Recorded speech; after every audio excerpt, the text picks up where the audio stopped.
help. Okay, so I did a bunch of work. Most of the research that I did ended up being on dominance, and then I found something that goes beyond just the lifestyle called dominant personality. But when I looked at the traits of the dominant personality, I thought that they were very keeping in line with what we think of when we think of dominance, right?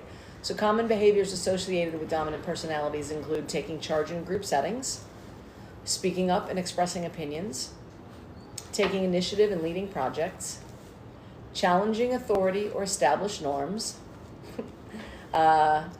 preferring to work autonomously, expecting results and striving for success. So those are some of general, that was, and I did it, that's in an article from Interview. It's a blog called Understanding Dominant Personality Traits, a Comprehensive Guide. So I actually have the links today. Then there was something called 6 Techniques for Being... Hold on, wait. Let's go back to the first. Okay, let's go back to the first. Taking charge in group settings, speaking up and expressing opinions, taking initiative and leading projects, challenging authority or established norms, preferring to work autonomously, expecting results and striving for success.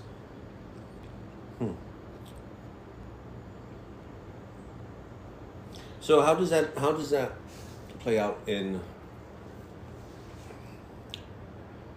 let's see, how can we phrase that into, is the person you're interested in dominating you exhibiting these traits? Yeah. Are they people who take charge in group settings? Do you see them speaking up and expressing opinions?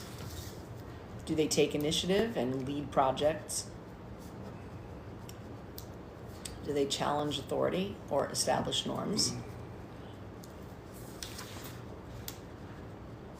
So, and of course, I wanted to read the sentence to it, right? It was, dominant individuals may question authority or challenge established norms if they believe there is a better way of doing things, right? They are not afraid to push boundaries or advocate for change. And I read that because sometimes there's people that challenge authority or establish norms just, they say just for the fuck's sake of it, right? Just to do it. And that's not what we're talking about here. This is about... As criticizing. Just to criticize. Versus actually having a better way to do it. Right. And I think that's what... Advocating for change, positive change. Yeah, because that's the difference between someone who just bitches about everything. Right. Versus someone who has an idea and is ready to execute it. Right. Because anyone can complain about anything. Doesn't mean you're dumb. It means you're a fucking dumbass. If you're coming with a problem and no solution. Right. You aren't part of the problem. You aren't part of the solution. Right. You're just creating more of a problem and discourse. It's like, unless you have a better way to do it, either step aside or get in line. I guess that's the challenging authority or established norms of the people who just want to bitch, right? It's like, if you don't come with a solution, then you are part of the problem. Right? Because anyone can criticize what we're doing, but fucking if you can do it better, please come up and do it so that we're not reinventing the wheel or taking 2.5 times longer than it would take to do it. Anyway. Agreed. So yeah. So does the person you feel would be a good dominant for you exhibit these traits? Yeah. That'd be a good question to ask. And then, like, what does taking charge in group settings look like? Oh, wait. Here we go. Let's break these down between being dominant and being domineering.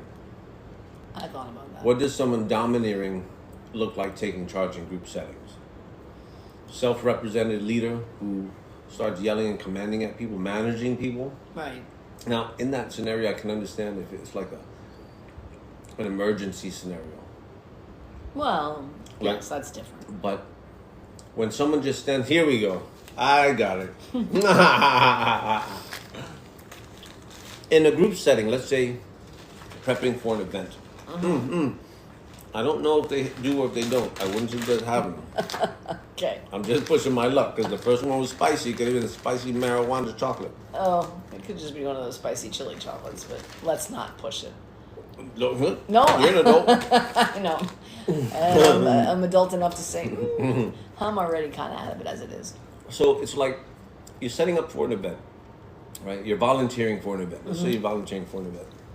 And there's a difference in people who are leaders and managers in those spaces, dominants and domineering.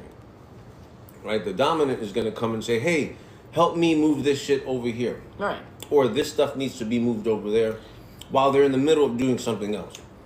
I also think that a dominant, as opposed to someone who's domineering, goes in and at first looks to see what's going on and who might be in charge. Right? Someone who's domineering just blusters their way in and starts, bossing people around with no regard to what structure might be in place or what might be happening that they're unaware of, right? A dominant, a mindful dominant would step in and understand that maybe there's something here I don't see right away. And then upon discovering that there's a leadership role that needs to be filled in the Where do moment, I chip in? where can I step in and be helpful? Yep. And if it's in that characteristic of being able to take charge, then that's what they'll do. But not because it's the difference between like being a leader for the sake of other people and being a leader for the sake of your own ego. Right? The domineering person is usually feeding their own ego, usually at the expense of the people around them. Yeah. Speaking it up and expressing opinions. I think that's important in dynamics when it comes to guiding. And if someone's leaning on you for trust and guidance, to have an opinion, to have a perspective that may not be popular or may go against what they feel they need to hear, Or they want to. or they want to hear, is significant. No. Yeah. Also calling shit out when shit needs to be called out. Right? If this lifestyle is built on integrity, being able to say, hey, that's fucked up. Good, bad, or indifferent to whoever it is. That's an important trait to have. Does this person speak up when they need to speak up? Yeah. And I think it's interesting too, because I think that there are plenty of people who, and I'll watch this language carefully, like sort of take on a submissive role or experience submission in parts of their lives that can also be like this in other parts of their lives. What do you mean? Like the submissive in the lifestyle who's very dominant at work. Like they have these qualities as someone in their workplace, which I think when people are in their submissive headspace, I think they forget sometimes that they have this other skill set that if they tapped into it, they could more accurately evaluate someone who's coming in as the dominant in the lifestyle. Because the skill sets are not dissimilar. Not bad for you. Oh. You can have some if you like. All right, thank you. So I think that that's true. Like, I think sometimes we have, and you're just speaking for my experience with the S side of the slash, right? Like when I'm in that place where I'm like looking for a dominant and I want to be submissive and blah, blah, blah, and I'm not sure how to evaluate it, I forget that there's a way to do that comes with me accessing who I am outside of kink and then looking for like qualities. If I'm a good leader in my work, right, I can recognize those qualities in a dominant. Like BDSM doesn't necessarily mean that someone shows up with a skill set that they don't have in other areas of their life, right? So if a person can't do these things just in life in general, right? Good chocolate. I wouldn't say good as much as necessary. Well, if it's helping. I think that's what I've been looking for the last... Sugar. Not Chocolate. sugar, but chocolate. Chocolate. Last night when I was looking for snacks, I was thinking about chocolate cake, but I didn't want red velvet. Anyway. Yeah. Sorry, back to this. Yes, Lace, leaning into the uncomfortable but necessary conversations. Absolutely. Yes, show us some love. Thank Yeah. you. Yeah, yesterday was great. I think yesterday we got to like 16,000 or something. We got to 15 anyway. All right. So, taking initiative and leading projects. When it comes to that, confidence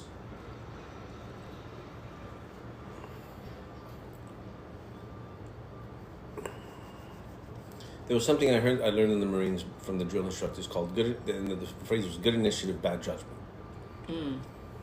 And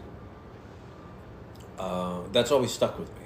Right? It's like, Can you say more about what that means? So good initiative, and I don't know how that's going to fall into here, but taking initiative and leading projects means you're looking at at what needs to be done, and you're able to gauge,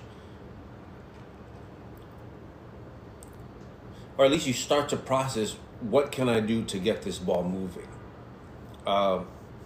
with the possibility of making a mistake, but you still got on and you still started. So in some ways, doing something is better than doing nothing. Yeah. When something needs to be done, even if your judgment isn't as good as it could be, or even if you didn't necessarily make the best decision, but you did something rather than nothing. Yes, I think the fruit of it is you did something rather than nothing. Right. Right. Instead of like. Or like waiting for someone else to decide what to do and then just wringing your hands and doing nothing. Right. For example, like sweeping the fucking floor. Don't wait for the submissive to show up to start. No. If it has to get done, do it. Right? Do it.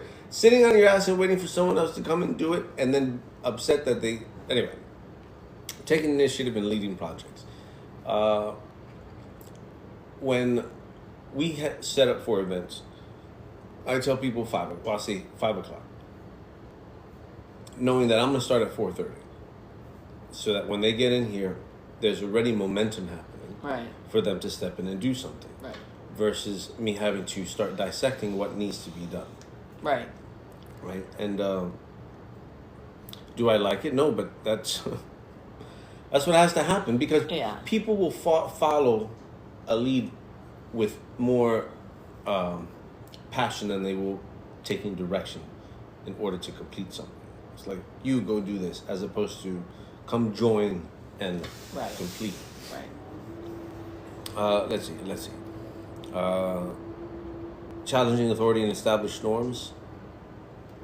That's about coming with the solution. Mm-hmm. Preferring to work autonomously. What do you think? I don't like delegating. I have an issue delegating. Mm-hmm. I much prefer to do things myself. Right.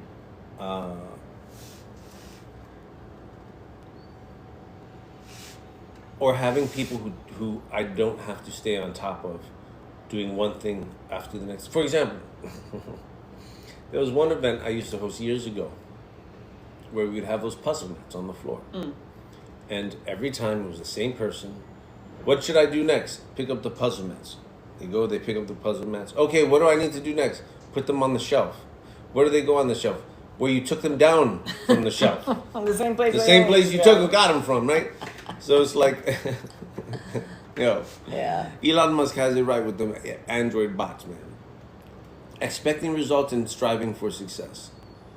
Yeah, like if you come to show up to do something. Like, I'm not the kind of parent who said, well, go ahead and give it your best shot. It's all that matters. Well, if you haven't trained for this time, if you haven't been working up to it, and your team fails, and you're heartbroken, that's like, there's a few layers of responsibility to that. Not just, hey, you gave it your best shot. Right. Well, did you really want to win? Like, what were you here for? Like, are we not here to create an experience within our dynamic? Are you not here to create an end result? Are we not co-creating something to, whatever it is? It's like, I think that's a really important word in this whole thing, is co-creating, right? How many submissives show up places and literally want to turn everything over to the dominant and use language as much as, so I don't have to think, because I don't want to have to make any decisions.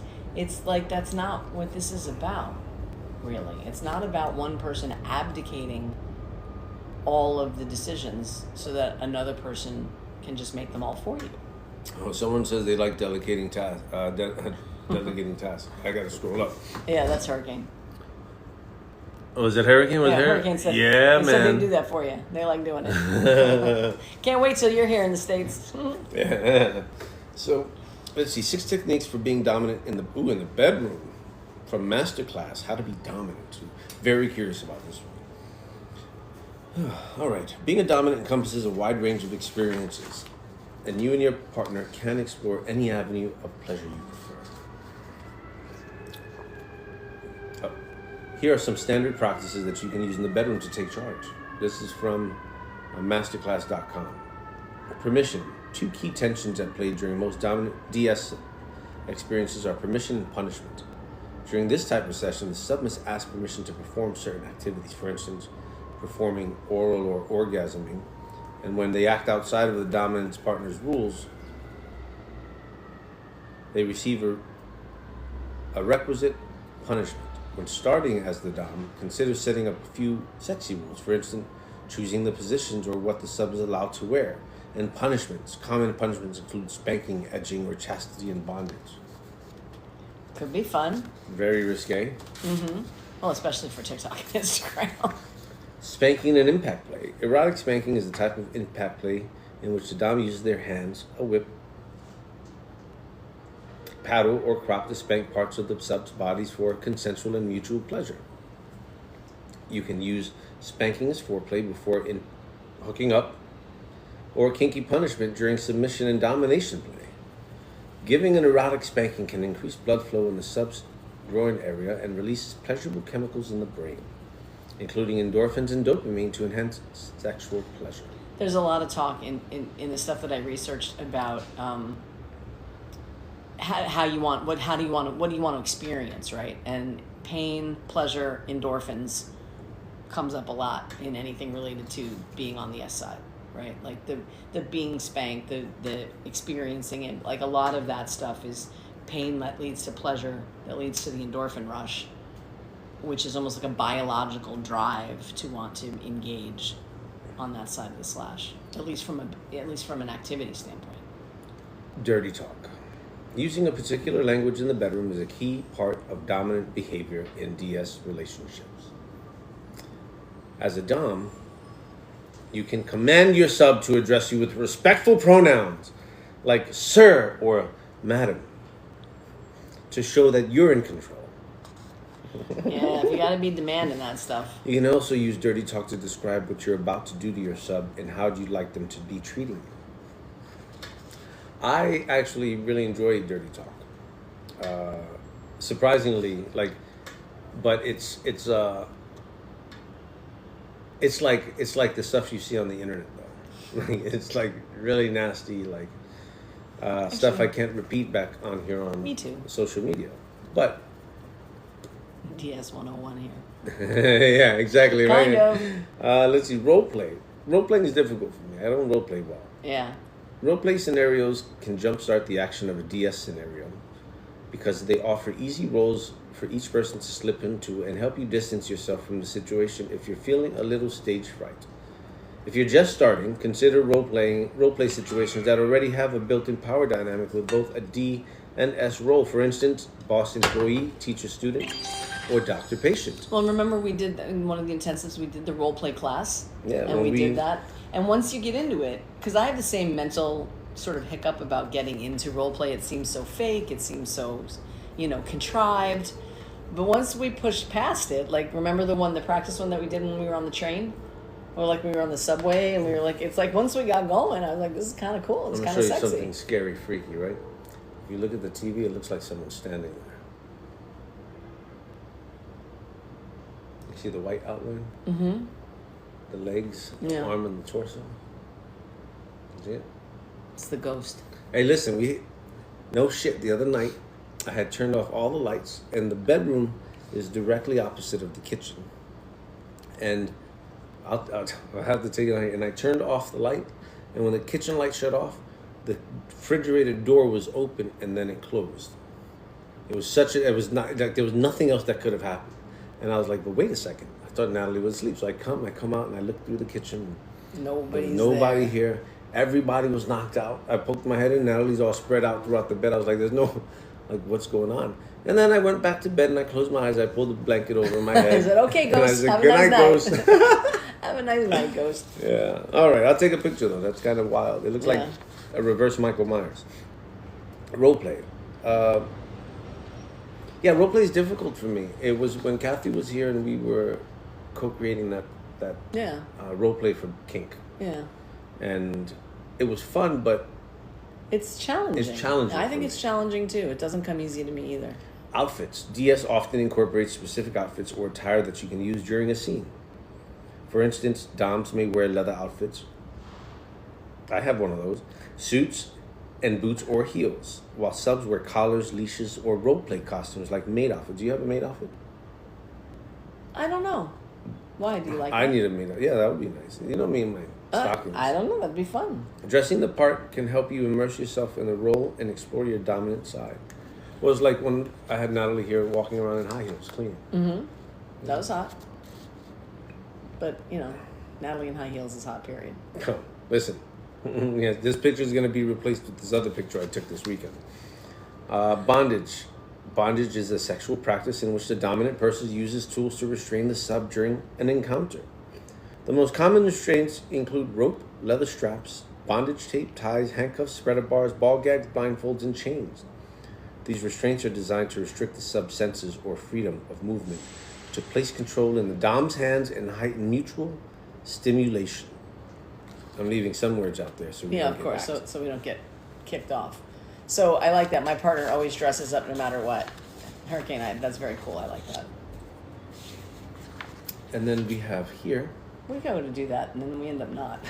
Yeah, when we go to play, we We're get gonna- outfits let's ready. We're gonna but get then by dressed the up, and then time- we'll like we. By the fall time right everyone's through. undressed, it's like there's no point in getting dressed. It's like it would have looked great.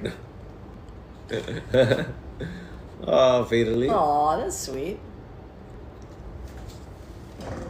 It's all about presenting me by the way she looks. Yes. I No, love listen, that. I get it. I The love thing that. is, when it comes to me and play, the minute I get undressed, it's done.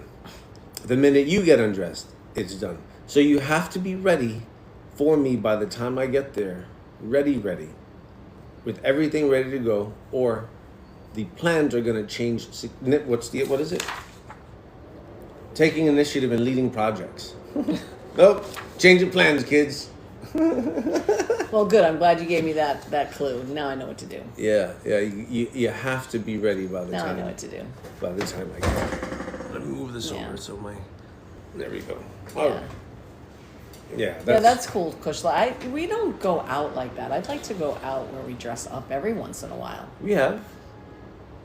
When we went down to that rooftop bar, Yeah, we did.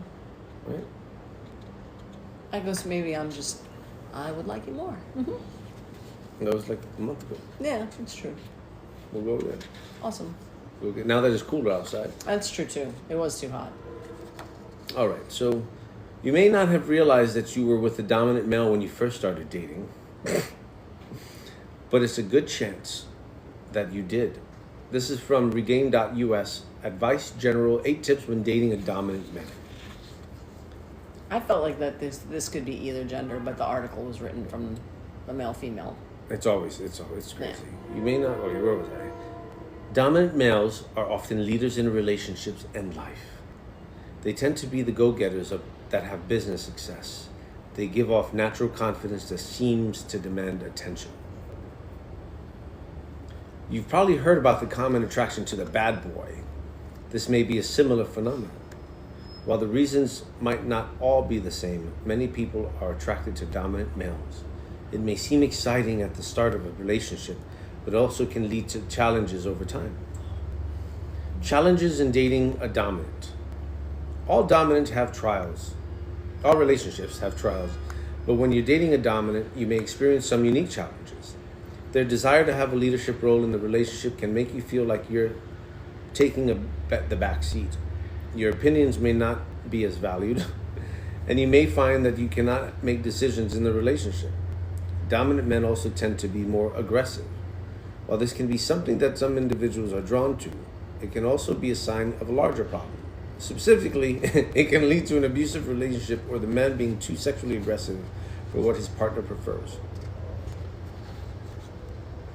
Oh, this has a whole thing. Yeah, to it. this goes on. I just, Oh, wait, was this page 1? Yeah, it didn't print. I had a hard time getting it printed. So Gotcha. that was Gotcha. So this goes from here to To here. there. Okay. That's what happens. That's why I numbered them, because I got confused. And this is why you don't get advice from non-kink websites. I wonder who wrote this. Anyway, Yeah. here are some tips to help you when you're in a relationship with a dominant. Find the balance. thumb, man. My thumb doesn't. Anyway, it might be in their personality to be dominant, but that doesn't mean you have to be a doormat. While dominant individuals are often attracted to those who follow their lead, they may also have the healthy respect for those willing to stand up to them when necessary. Which we've talked about. Just because your partner has a dominant personality doesn't mean that you can't have a little stubbornness and determination as well. In fact, you will probably need it when dealing with your dominant from time to time. There needs to be a healthy give and take in a relationship. Sometimes dominant individuals will continue to take until you stand up for yourself. And sometimes that's not malice so much as it is acting in a vacuum, right? Like, I mean, we've gone back and forth about this sometimes. Like, if a person can't step into something, if there's a vacuum because someone won't make a decision, then you'll just do it because nobody's doing it. Like, it needs to be done and no one will step in and do it. So there's that aspect of it. So it is important, I think, that people on the S side of a dynamic do have the ability to stand, and karma comes to mind as I'm reading this paragraph, right? Like, it follows your lead, but when they feel like they need to say, hey, they can, right? They can, yeah. Right. And that's a sign of good dominance, that you don't just shut it down categorically. I also encourage it. Yeah. I also encourage it. If I'm pushing up against something you don't agree with, tell me. If I'm pushing up against your morals, tell me. And if you have a better way than I do, tell me. Right. Like, I need to hear this stuff. Yeah. Don't put up with being mistreated. Someone can have a strong personality and still be respectful. If your dominant is mistreating you in any way, it's time to have a serious conversation with them or get out of the relationship. Make sure that you know the signs of abuse, including verbal and emotional abuse. Abuse is never acceptable, so don't put up with it, and don't let your dominant get away with using the excuse, it's just their personality. There is no acceptable excuse for abuse of any kind. It's just their personality. I think it's important because, from the outside looking in, we get all kinds of grief for these relationships being seen as abusive by people who don't know any better, right? So in the cases, and we know that there are cases in the lifestyle where, dominants are abusive to submissives. That abuse does happen in the community, for real. So I think it's really important to, as a submissive, make sure you check in with yourself and that, commitments are kept and there's an open line of communication, whether that's the journal we talked about a week or two ago or however, that there's a free way to communicate so that if you have questions about your dominant, you have questions about how you're being treated or what's the intention behind the things that are done and said, that there's a way to talk about it. Because there's nothing worse than proving a stereotype right. Right? Yeah. Be a safe place. Your dominant might have a dominant personality and seem like they can conquer the world, but even they need a place when they can let loose and be themselves. A place where it's okay to be emotional or to feel a little vulnerable. You can be that place for your dom. Ensure that you aren't judgmental of them when they're going through something and need some support. Let them know that you believe in them. Dominant personalities can have a harder time being vulnerable with others. If they try it once and you don't create the space for them, they might be leery of opening up again. That's not normal, is it? Nope. Decline. There we go. Okay. All right. Yeah, abuse happens in vanilla life. Absolutely. All right, let's see. Establish your boundaries. When you're dating a dominant, you may have to remember that it's in their nature to lead. This can be something that you enjoy when dating them, but they need to know when they're crossing the line or going too far. That's why it's helpful to establish boundaries. Make sure you know where your limits are and how you want to be treated. Then communicate these boundaries clearly. Let them know if you are or aren't okay with what you are and aren't okay with. If they cross your boundaries, make sure that you stick firm to what you set in place. If you allow them to continuously cross the boundaries, you may be teaching them that they don't need to respect the boundaries. That's all true. All of that stuff is true. Don't put them down in front of others. This tip goes for dating anyone, not just a dominant. Don't put them down or poke fun at them in front of their friends, co-workers, family, or even acquaintances. Your job as their partner is to build them up, not cut them down. It can be easy to think that people with dominant personalities don't get their feelings hurt because they have natural confidence. Still, many of them can experience imposter syndrome as well. Like others, they can have feelings of insecurity or inferiority. If you highlight this fact in front of others, it can be a huge blow to their self-esteem. If you feel like the need to correct them is about something, consider doing it where others can't hear. I'll say that again. You criticize privately and praise publicly. I don't care what the relationship is. It's just, to me, it's just courtesy. You don't call somebody out for something in front of people. I don't know, unless you've tried it 5 other times and it's never worked, and then you do it intentionally to try to get their attention. But that's a hard thing to me. Be upfront with communication. People with dominant personalities don't usually want to play games when it comes to communication. They may not want to have to figure out the hidden meaning behind what you're saying. No one wants to figure out the hidden meaning of what you're trying to say. No. Not nobody. I don't like.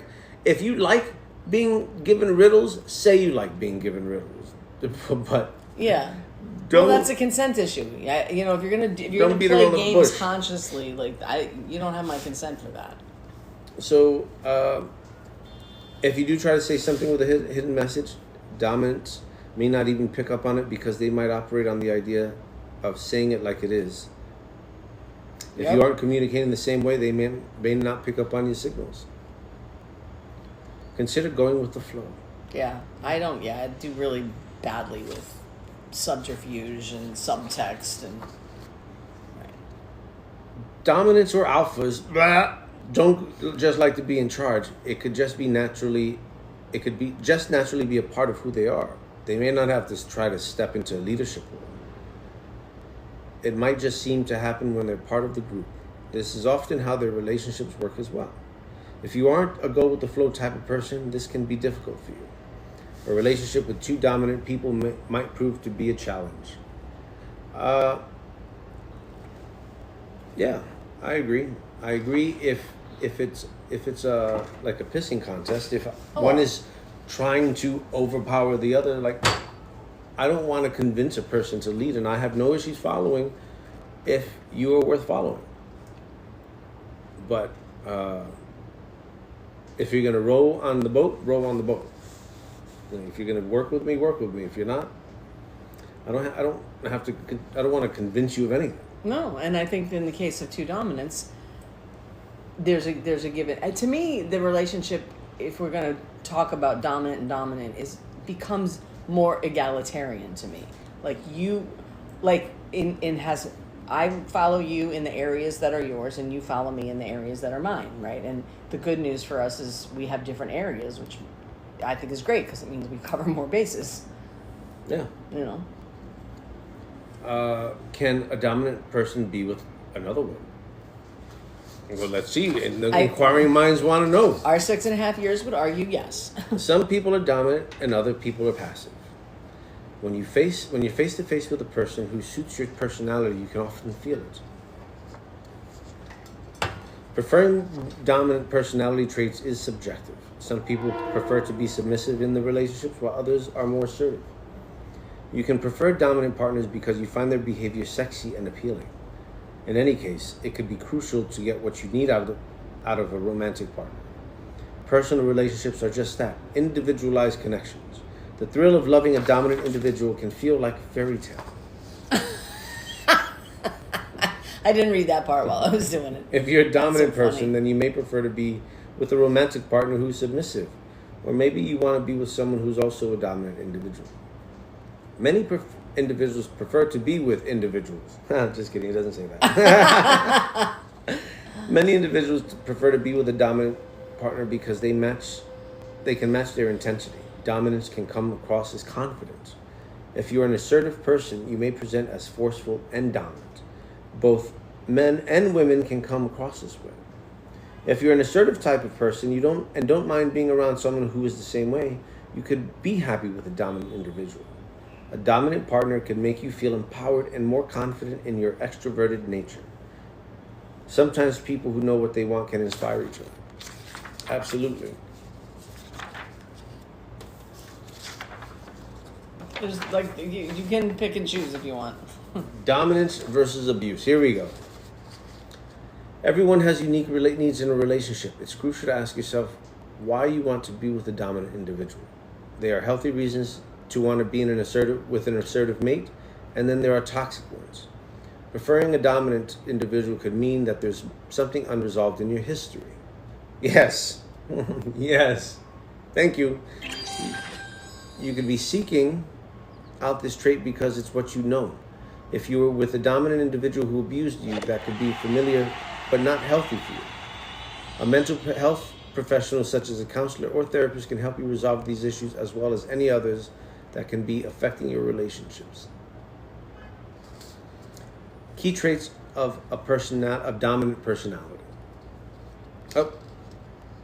I don't know if some of these look different, some of these weren't quite the same. Yes, there were lots of them. All right, so I'll fly through these. Yeah. Assertiveness and confidence. Dominant personalities are naturally assertive. They take control of situations without being asked and tackle challenges head on. They're not easily rattled either. These qualities influence how they lead. A dominant personality enjoys taking charge. Their confidence can boost morale in a team, but their assertiveness may overwhelm less assertive team members. That happened this weekend. I got nervous because I was assertive with someone in their technique, who I know they could do better. And I walked over to them. I said, "That's awesome. That's solid technique. But I know you could do better because there was no connection in that." And at first you could see it shook them, like, oh shit. And when I walked away, I was a little nervous because that was the first time I spoke to them that way. And when I turned around, sure as shit, it worked. And they were in it. They were really in it. And it was like, whew. But I had confidence in the person that I felt, everything I knew about this person, I felt that this was something they needed to hear in a way that they needed to hear it to show that they weren't soft and weak, right? As to be spoken to like that and to step up to the challenge showed them that they were tough and that they can take it and that they aren't weak, right? In the way that our energy's built, right? Desire of control. Dominant personalities need to take and maintain control. They have an idea of how something should be done, and they want to do it this way to ensure the outcome they've envisioned. This means they work well when given autonomy, but aren't always good team players. I don't know. I think that depends on if they're great team players if they're in charge of the team. They can be, right? And that's like if you're a leader of the team. And that's the difference between dominant and domineering when it comes to being part of a team. Well, when I was doing my EP work, I wasn't the team leader for a good chunk of the work that I was doing, but I was a team player. Because that was my role in it. Right. Now, was I kind of a lead? Yeah, I kind of was a lead. But I wasn't the team. Maybe I was. Never mind. Next. Keep moving on. Competitive and goal-oriented behavior. Competition motivates people with dominant personalities. Many high-profile athletes have a dominant personality, which has arguably helped them get where they are. This trait drives them to succeed, but dominant personalities must learn how to apply this competitive drive to help their team succeed without affecting or overwhelming team members. Listen, play with me in Uno. Ugh, Monopoly. Decisiveness. If they're so confident and goal-oriented, dominant personalities tend to be decisive. They make quick, firm decisions, which is a trait to be valued in critical workplace situations. That said, sometimes dominant personalities can be a little too decisive. They may rush into a decision for the sake of having made one without sufficient consideration or alternative options. Well, that's where impulsivity comes in, right? Like, well, you have, we've done that work to discover that you have impulsivity and why, and I think that one negatively impacts the other. Not me. I know. You're perfect. Speaking of impulsivity, risk-taking. Dominant personalities, are they talking about ADHD or personality? Dominant personalities aren't afraid to take risks. If they think a risky decision could help them reach their goals, they'll go for it. This can mean that a dominant personality on your team is a great asset for innovation and success, but their risk-taking tendencies should be monitored to avoid unnecessarily exposure to failure. Very true. I mean, and while this is very workplace focused, I mean, if you think of a dominant and a submissive, or even, doms and subs in a house, they're a team, right? You think of houses as teams, and how they function, right? There's the head of household, but then there are, sort of number one submissives. Everybody's got a role to play in a group. It's also like meeting people who you think can move your agenda further up, who are toxic. Well, And it's like you risk the trade. yeah. Lower tolerance for inefficiency. Yep. Just look at me. That's it. This is all you need. Hello, both. What's your opinion on the notion that those least suited to power are those who crave it? And against the prevailing view, most dominants want power. I agree. I agree to an extent that this is something actually Natalie and I were talking about last night, and I've been tossing around with you days, maybe a week or two before, off of a video I saw about opposites, and that if one exists, the opposite has to exist. When it comes to a person who is or lives without power, is seeking that power in some form of capacity or the other, or vice versa. If someone's in a lot of power, they're seeking that connection with the opposite end of that spectrum because it's absent. Yeah, I mean, to me, that's mathematical, right? There's equal and opposite attraction. If there's something, there has to be the opposite. That just exists in the world. We were talking about universe. Yeah, we were talking about love languages, yeah, or something along the lines of what you're seeking from that person is opposite of what is present. Right. But if this is Master Renai from FetLife, I still want to connect with you because your messages and what you've shared about leather and all that stuff, I still want to jump on a Zoom call with you. Please, let's do it. We'll touch base again on Fet. Life has been bananas, but I thank you for jumping on Instagram and connecting. Please, let's talk further. We only have a few minutes. We got about 15 minutes left. Yeah. But I would like to chat further, please. All right. So, lower tolerance for inefficiency. I didn't read it. I just said I'm the definition of that. Okay. Inefficiency is a real irritation to dominant personalities. If they see something being done inefficiently, they'll work to streamline the process and speed things up because they can see how it could be done better. This can be a good and bad thing in the workplace. Although they can improve process, they can also overlook that what they perceived as inefficiency was necessary to diligence. Yes. Yeah. Yes. Yeah. So influence and persuasion. Some of the most persuasive people you ever meet may have dominant personalities.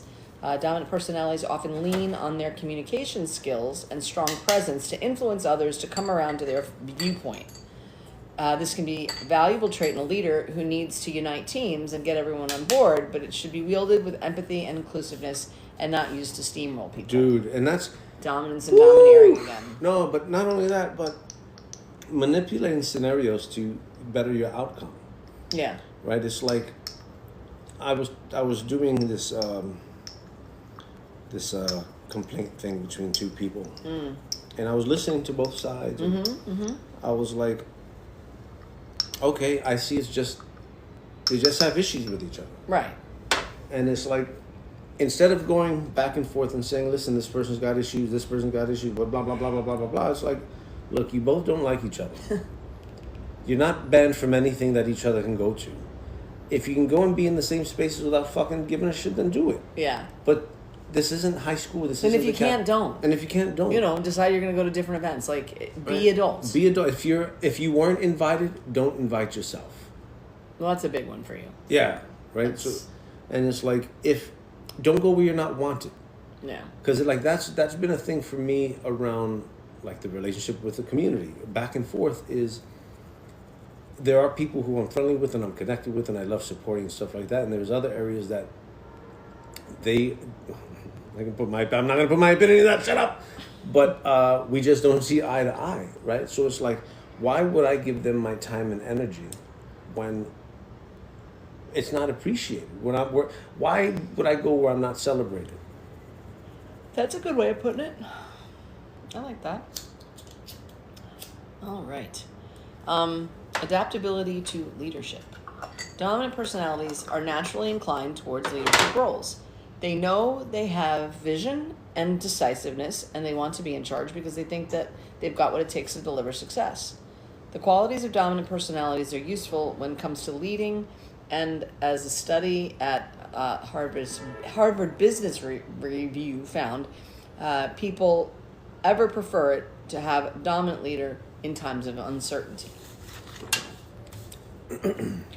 In the interest of time, I thought maybe we would jump to a little bit about submissive. Wait. Yeah. A decision-making style, they have, when dominant personalities make decisions, they're quick and assertive, blah, blah, blah. Interpersonal relationships, dominant personalities need to recognize their tendency towards taking charge in the workplace and see how that impacts their relationships. Adaptability and flexibility. As people with dominant personalities have such clear vision of their goals, they can be thrown off by the need of by the need to adapt to this objective. Influence on team morale and productivity, conflict management, also. Yeah, I think a lot of the dominant traits as they show up is not a matter of if but how, right? Yes, S types. So this was a sexy little paragraph that was partner pins your arm behind your back during a particular position, or pulls your hair during a different position, or spits in your mouth, or spanks your bum, or calls you names, like sexy names, or. There are thousands of little moments within more traditional sex that may evoke elements of submission and dominance or power play. So as long as all partners consent and enjoy these moments, it's okay. Whether or not you decide to count it as being under the BDSM umbrella is up to you. But in my view, it doesn't make it any less so, right? Just because you want to call what you do in your bedroom not BDSM, because you don't want to call it that, doesn't mean that spanking and hair pulling and using ties and all that stuff doesn't come under the purview of BDSM. I mean, if it makes you feel better to say that it's not, well, okay then. So some of the things that I wrote down in terms of what submissives would like to experience, right? Test of wills, right? They feel turned on by submission. They feel that there's a big pleasure in ritual, right? Particularly in service submission, right? Feeling, you get gratified feelings from, making your master or your dominant's cup of coffee in the morning, or, greeting them when they come home and taking off their boots, or things like that. Like, there's a lot of ritual involved with being on the submissive side that feels really good. That's something that submissives enjoy feeling. It's not like it's just you're being told to do it and you have to do it and you're showing. It's like, it's not like that for being on the S side. It's a joy. It's a pleasure. It does something for them. And then we talked earlier about pain, pleasure, and endorphins. That came up a bunch of places for submissives. Where'd you go? No, I'm listening. I'm thinking about, because I get up, I make you guys breakfast, right? If I could do coffee, I would do coffee. And I'm thinking about, well, what are the feelings that I enjoy when I do that? Yeah. And then I'm like, well, DS and blah, blah, blah. And it's like, what is the service to, and what are we leading to? Yeah. No, that's true, because I also feel like what I enjoy about service comes from a dominant place in me. It doesn't come from a submissive place in me, right? It comes from, and I get that it's confusing to look at from the outside, right? Because making someone a cup of coffee, or making someone breakfast, or doing the dishes, or any of those chores can be always seen as submissive, but I don't think it's true. I think a lot of it depends on motivation. And because I'm a service-oriented person as well. Yeah.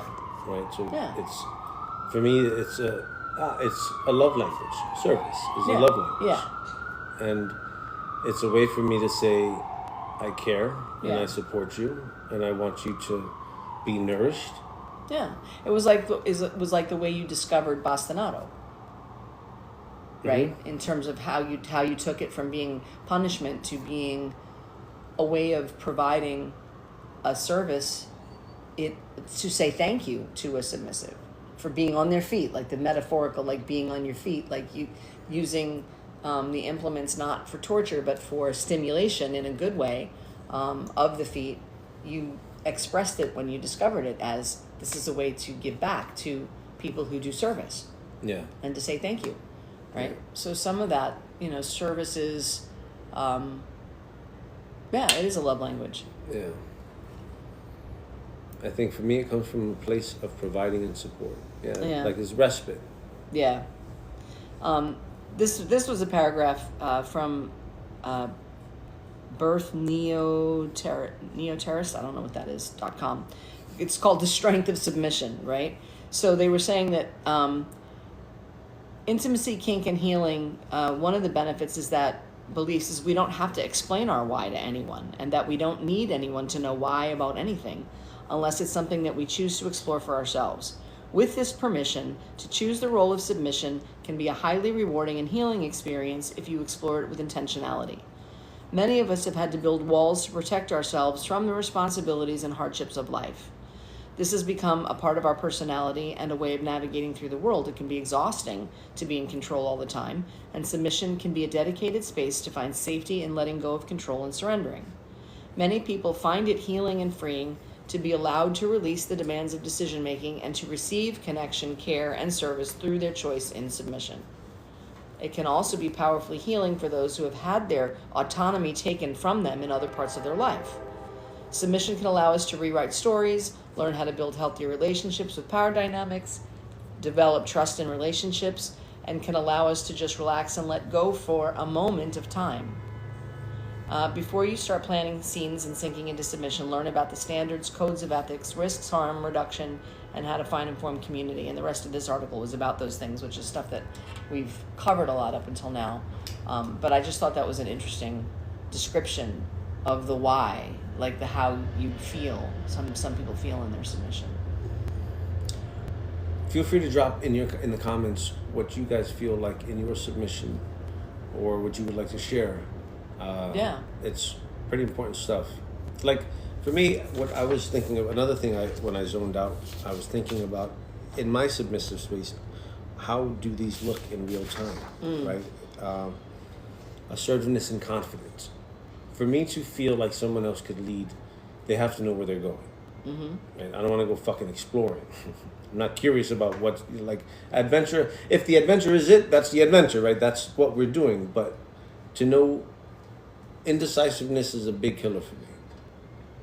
And the absence of confidence. It's like, that needs to be present. Desire for control. That, I think, is a turnoff to me. When someone else When someone is looking for control. Right. Like, especially over me. Don't ask it for me. I will give it to you. Mm-hmm. But don't ask it for me. Don't act like... Don't make me feel like a goal. Don't make me feel like an objective. Competitiveness and goal-oriented behavior. Not competitiveness. I'm not a competitive person when it comes to real shit. Like in games and stuff, I can play that game, but I lose most of the time anyway. I just talk a lot of shit. I talk a lot of shit more so than I'm trying to win. That's so funny. Because, I mean, I talk so much shit in Uno, but how many games do I really win? Like not any more than anybody else. Like 2, right? So same amount as anybody else. But I'm a good shit talker. But it's for fun. It's not for competitiveness. Right, like, and it's never to make someone feel bad. Not really. Not really. Right. I mean, I think that's... I'm thinking. Maybe. Unless they're competitive. And then if they're competitive, then it becomes one-upmanship. Yeah. Then I become a bully with that shit. Right. But I don't do But it only because you're getting it back. Yeah, fuck right. Yeah. No, listen, you want to play that game? Yeah. I can play that game. Anyway, but definitely know what the intention of what we're doing is. Yeah, so chanting frogs is to show how much I care is the purpose of submission. Yeah. For them, to show how much I care. Yeah, absolutely. Let's see, decisiveness, yes, but that goes back up to the first one with confidence. Mm-hmm. Risk-taking, have faith in what you're fucking doing. Have faith in what you're saying. I don't see it as risk taking. Right. I see it as either having faith or not. Right. So believe in what. If you believe in what you're doing, like I'm gonna sit and observe it, but have faith in what. Don't be second guessing yourself. Like, because I'm believing in you, because I'm here to support you. So I believe in you. So don't fucking second guess it, because that knocks off back the confidence shit. Low tolerance for inefficiency. I do my best.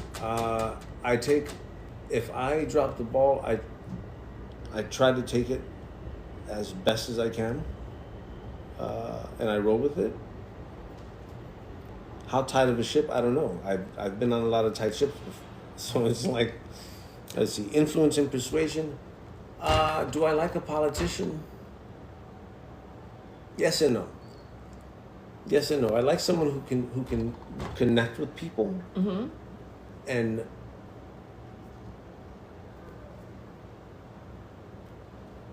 I like someone who can show someone a different perspective, who has the language to help show someone who's a able different to perspective. describe things in a way that gives people a different perspective. Yeah. Yeah. Adaptability to leadership. Flexibility is a must. Yeah. Actually, that last piece is something that I do well. Yeah. Explain things to people so that they can see a different viewpoint. Decision-making style. Yes, like interpersonal relationships. Don't be a dick. Adaptability. Gotta be adaptable. Be a good fucking leader. Lead by example. And you have to be. I want all of that in someone I would follow. They're necessary, right? Because you have to be a person with intention, with direction, integrity, decisiveness, and that shit's sexy to me. Like that shit's attractive to me. In some capacity or another, but the minute a person loses that, and that's like, that goes both ways though, up and down. The submissive should have that too. Right? Because I'm not going to govern you. You're going to govern your own life. And I'm going to lead you, and that's your submission to me. We're both agreeing to support each other, but I'm not making your decisions. Because I need to know if something happens to me, that you're able to drive the ship. Yep. I don't care about anything else. We are two. It's like I was saying yesterday. Like all of my submissives are dominant people. Right. And I don't think that. I think it just has to do with being a well-rounded human being, more so than a power. Yes. A role, right? It's like if you're doing what's right, you're in service to something, right? And it's like if what's in front of you conflicts with your greater service, you have to gauge that stuff. You have to manage that stuff as an adult, as a leader, as someone who is assessing the situation and trying to walk in the steps that you believe. Like that's, I will follow that. Yeah. And here we are at 1:00. So thank you for being with us again. We have 2 more days till we hit our 30-day challenge. Tomorrow we're going to talk about what does it mean to advocate for yourself. Well, what does it mean? Tune in tomorrow.